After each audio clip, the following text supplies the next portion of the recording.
সুপ্রিয় দর্শক, এই মুহূর্তের সবথেকে বড় খবর। দর্শক, আপনারা সকলেই জানেন আরজিকর কাণ্ডে মহিলা চিকিৎসকের মৃত্যুর ঘটনায় রাজ্য রাজনীতি একেবারে তোলপাড়। গোটা দেশ জুড়ে চলছে তীব্র আন্দোলন। ন্যায্য বিচার চাই, দাবি একটাই। এই আবহে মুখ্যমন্ত্রী মমতা বন্দ্যোপাধ্যায়ের পদত্যাগের দাবি বিভিন্ন সভামঞ্চ থেকে উঠে গিয়েছে। প্রবল চাপে রয়েছেন মুখ্যমন্ত্রী মমতা বন্দ্যোপাধ্যায়। এমনকি এই আন্দোলনের আগুন দেশ ছেড়ে বিদেশের মাটিতেও ছড়িয়ে গিয়েছে। সকলেরই একটাই দাবি, ন্যায্য বিচার চাই। আরজিকর কাণ্ডে মহিলা চিকিৎসকের মৃত্যুর ঘটনায় এবার সুপ্রিম কোর্টের প্রধান বিচারপতি DY চন্দ্রচূড় হস্তক্ষেপ করতেই বিস্ফোরক প্রদেশ কংগ্রেস সভাপতি অধীর রঞ্জন চৌধুরী। যা গুরুত্বপূর্ণ তথ্য ফাঁস করলেন অধীর রঞ্জন চৌধুরী, যা শুনলে আপনাদের চক্ষু চড়ক গাছ হবে। কি জানিয়েছেন সুপ্রিম কোর্টের প্রধান বিচারপতিকে নিয়ে অধীর রঞ্জন চৌধুরী, জানাবো আজকের এই প্রতিবেদনে আপনাদেরকে। দর্শক, খুবই গুরুত্বপূর্ণ প্রতিবেদন, আপনাদের সকলকে শেষ পর্যন্ত দেখার অনুরোধ রইল। দর্শক, আপনারা সকলেই জানেন আরজিকর কাণ্ডে মহিলা চিকিৎসকের মৃত্যু হতেই সেই ঘটনায় তদন্ত করছিল কলকাতা পুলিশ। তারপরই একজন সিভিক ভলেন্টিয়ারকে গ্রেপ্তার করা হয়। তারপরই পোস্টমর্টম রিপোর্ট থেকে শুরু করে বিভিন্ন চিকিৎসাবিদ থেকে শুরু করে একাধিক বিশেষজ্ঞরা দাবি করেন এই কাজ একার পক্ষে কখনোই সম্ভব নয়। এবং কলকাতা পুলিশের বিরুদ্ধে বিস্ফোরক দাবি তোলেন অনেক নেতামন্ত্রী। দাবি করেন যে তথ্য প্রমাণ লোপাট করা হচ্ছে আরজিকর কাণ্ডে। এই মর্মে কলকাতা হাইকোর্টে মামলা হয়। তার পরপরই কলকাতা হাইকোর্টের বিচারপতির কঠোর পদক্ষেপ। একের পর এক প্রশ্ন তুলে দেন কলকাতা হাইকোর্টের প্রধান বিচারপতি। কেন আরজিকর কাণ্ডে মহিলা চিকিৎসকের মৃত্যুর ঘটনাকে প্রথমে আত্মহত্যা বলা হলো? তারপরই রাজ্যের আইন শৃঙ্খলা নিয়ে প্রশ্ন তুলে দেন কলকাতা হাইকোর্টের প্রধান বিচারপতি। এরপরই কলকাতা পুলিশের হাত থেকে তদন্তভার নিয়ে কেন্দ্রীয় তদন্তকারী সংস্থা CBIয়ের হাতে তুলে দেওয়া হয়। তারপরই তেড়ে ফুঁড়ে অ্যাকশন শুরু করেছে কেন্দ্রীয় তদন্তকারী সংস্থার CBI আধিকারিকরা। একের পর এক চাঞ্চল্যকর তথ্য কেন্দ্রীয় তদন্তকারী সংস্থার CBIয়ের হাতে আসছে, যা নিয়ে প্রবল চাপে বাংলার মুখ্যমন্ত্রী মমতা বন্দ্যোপাধ্যায়। আর তখনই আরজিকর কাণ্ডে সুপ্রিম কোর্টের প্রধান বিচারপতি DY চন্দ্রচূড়ের হস্তক্ষেপ। তারপরই বিস্ফোরক প্রাক্তন প্রদেশ কংগ্রেস সভাপতি অধীর রঞ্জন চৌধুরী, যা বললেন তাতে করেই নতুন করে রাজ্য রাজনীতিতে একেবারে শোরগোল পড়ে গেল। কি জানিয়েছেন প্রদেশ কংগ্রেস সভাপতি, দেখুন দর্শক। আরজিকর কাণ্ডে সমালোচনায় মুখর হয়েছিলেন রাহুল গান্ধী। প্রদেশ কংগ্রেস নেতৃত্বের জন্য সেটা এক প্রকার সংকেত বলেই করা যেতে পারে, এমনই মনে করছে রাজনৈতিকবিদ থেকে শুরু করে বিশিষ্ট রাজনৈতিকবিদদের একাংশ। এর পরপর আক্রমণের তেজ আরও বাড়িয়ে এবার আরজিকর কাণ্ড নিয়ে সুপ্রিম কোর্টের প্রধান বিচারপতি DY চন্দ্রচূড়ের কাছে কড়া চিঠি পাঠালেন প্রদেশ কংগ্রেস সভাপতি অধীর রঞ্জন চৌধুরী। জানিয়ে নতুন করে রাজ্য রাজনীতিতে একেবারে শোরগোল পড়ে গিয়েছে। কি চিঠি? তার বক্তব্য, সংবিধানের 32 নম্বর ধারা অনুযায়ী তার এই আবেদনকেই রিট পিটিশন বলে বিবেচনা করুক দেশের সর্বোচ্চ আদালত।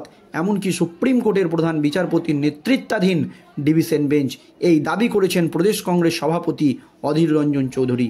আরজিকর কাণ্ড নিয়ে ইতিমধ্যেই স্বতঃপ্রণোদিত মামলা দায়ের করেছে সুপ্রিম কোর্ট। প্রধান বিচারপতি DY চন্দ্রচূড়ের বেঞ্চে আজ মঙ্গলবার সেই মামলার প্রথম শুনানি হওয়ার কথা রয়েছে। তার দিকে তাকিয়ে রয়েছে গোটা দেশবাসী। কেন? ন্যায্য বিচার চাই।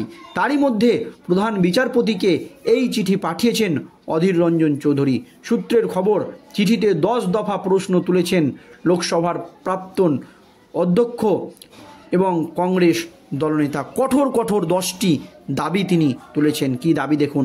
অধীর বাবুর বক্তব্য, আরজিকরের নিহত শিক্ষার্থী চিকিৎসকের অস্বাভাবিক মৃত্যুর পর তা আত্মহত্যা বলে জানিয়ে দেওয়া হয়েছিল কেন? এই প্রশ্ন করেছেন তিনি চিঠিতে। কার পরামর্শে তা করেছিলেন প্রাক্তন অধ্যক্ষ সন্দীপ ঘোষ?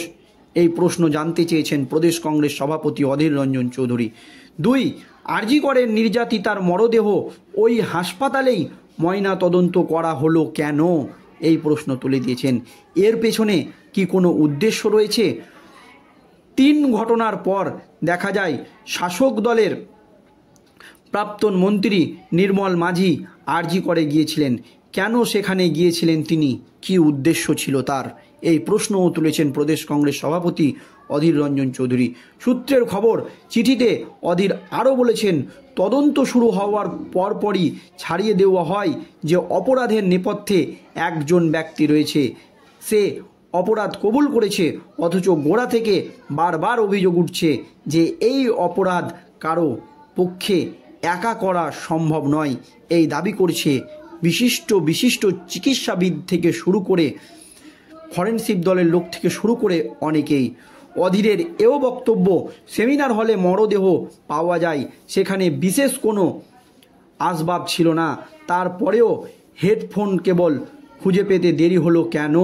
তাছাড়া সেমিনার হলের বাইরে বা হাসপাতালের সিসিটিভি ফুটেজে কি পাওয়া গিয়েছে তা নিয়ে এখনও ধোঁয়াশা কেন রয়েছে, এই প্রশ্ন তুলেছেন এবং সুপ্রিম কোর্টের প্রধান বিচারপতিকে এই প্রশ্ন তুলে চিঠি দিয়েছেন। প্রসঙ্গত, কলকাতা পুলিশ কমিশনার বিনোদ গোয়েল অবশ্য দুদিন আগে স্পষ্ট জানিয়েছিলেন যে সেমিনার হলে অপরাধের ঘটনা ঘটেছে, সেখানে তথ্য প্রমাণ সংগ্রহে কোনো ত্রুটি হয়নি, তা ভিডিওগ্রাফি করে রাখা হয়েছে। শুধু তাই নয়, মৃতের পরিবার ও চিকিৎসকের দাবি মতো একজন বিচার বিভাগীয় ম্যাজিস্ট্রেটের উপস্থিতিতে ময়নাতদন্ত করা হয়েছে, সেই প্রক্রিয়ার ভিডিওগ্রাফি করা হয়েছে। তবে এখন দেখার বিষয় সর্বোচ্চ এই ঘটনা নিয়ে কি অবস্থান নেয়। তাছাড়া সুপ্রিম কোর্টে যে মোটা মামলা করছে তার সঙ্গে অধীরের দায়ের করা রিট পিটিশন জুড়ে দেওয়া হয় কিনা সেই নিয়ে কিন্তু প্রশ্ন উঠে গিয়েছে। তবে দর্শক, সুপ্রিম কোর্টের বিচার ব্যবস্থা ওপরে গোটা দেশের মানুষের আস্থা রয়েছে। তবে আপনারা জানেন যে রাজ্য সরকারের একাধিক দুর্নীতি ইস্যুতে মামলা চলছে সুপ্রিম কোর্টে এবং সেই মামলাগুলো দীর্ঘদিন ধরেই সুপ্রিম কোর্টে পিছিয়ে যাচ্ছে।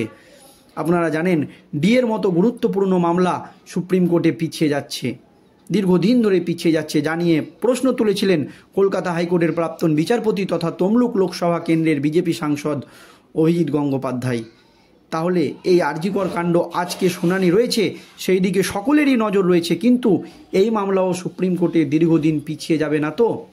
নাকি এই নির্যাতিতা মহিলা, যার উপরে নির্মম এবং নৃশংস হত্যাকাণ্ড চলেছিল, সে দ্রুত বিচার পাবে সুপ্রিম কোর্টের নির্দেশে? সেই দিকেই তাকিয়ে রয়েছে গোটা দেশবাসী। এই নিয়ে আপনাদের মতামত অবশ্যই কমেন্টে জানাবেন। ভিডিওটি শেষ পর্যন্ত ধৈর্য সহকারে দেখার জন্য ধন্যবাদ।